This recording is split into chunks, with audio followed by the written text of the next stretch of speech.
Okay, this video is going to continue our identification of bones and structures of the appendicular skeleton. We're going to focus in now on the upper extremity. The main bones of the upper extremity are the humerus, which is your upper arm bone, the ulna, right here, and the radius. Now you are looking at a left arm, so let me put it on my arm so it helps you visualize. Again, the humerus, the ulna. Don't confuse the ulna and the radius. The ulna is on the medial portion of the arm, and the radius is on the lateral portion of the arm. As you continue down, you come to your wrist bones, and there are 8 of these, but instead of learning each individual name, we are going to know them collectively as the carpal bones, or the carpals. Continuing down into the fingers, I'm going to transition to our skeleton over here.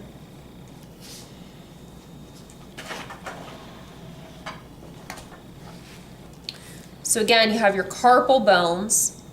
As we transition down into the hand, you have 5 bones that, again, collectively we call the metacarpals. Then our little bones this way that form our fingers collectively are called the phalanges.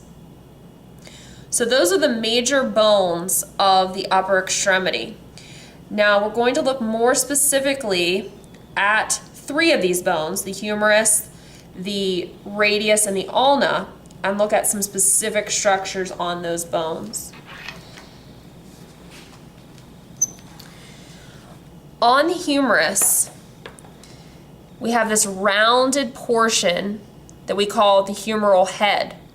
As I pointed out in a previous video of the scapula, I pointed out the glenoid fossa.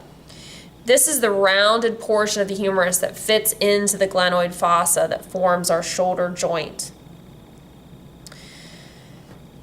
Then, anterior to our humeral head, we have a structure here that we call the lesser tubercle.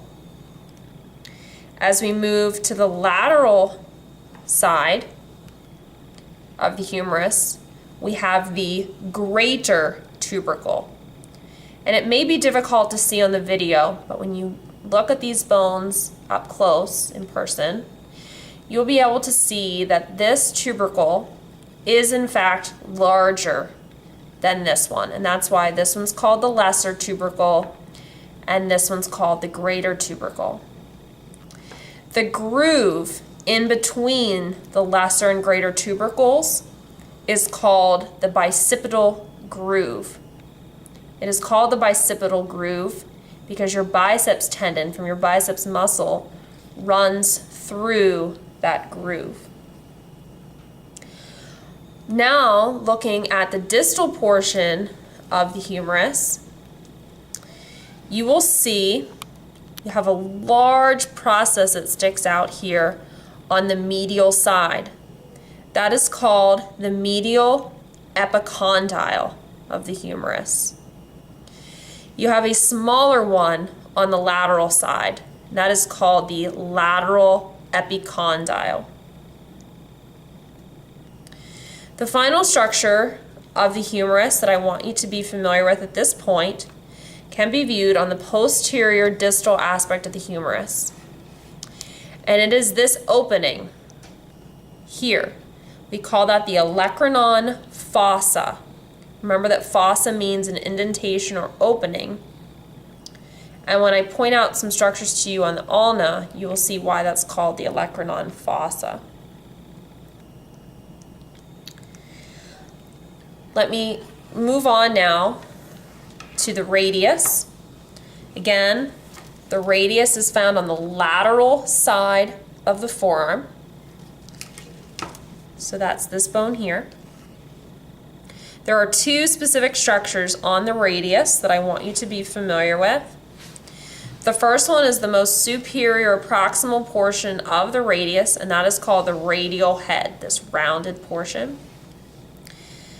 Just distal to the radial head is this little bump that's called the radial tuberosity. That's an attachment point for our biceps muscle. So again, the radial head and the radial tuberosity. Then on the ulna, again, the ulna is on the medial side of our forearm. The only structure that I want you to be familiar with at this point is on the posterior side. It is the rounded proximal end of the ulna, and we call this the olecranon process. This is what forms our elbow. And I mentioned to you earlier, when we were talking about the humerus, that this opening is called the olecranon fossa. Well, you can see why, because the olecranon process of the ulna needs a space to go so that we can straighten our elbow. So when we bend, the fossa is opened, and then when we straighten our elbow, the olecranon process fits into the olecranon fossa.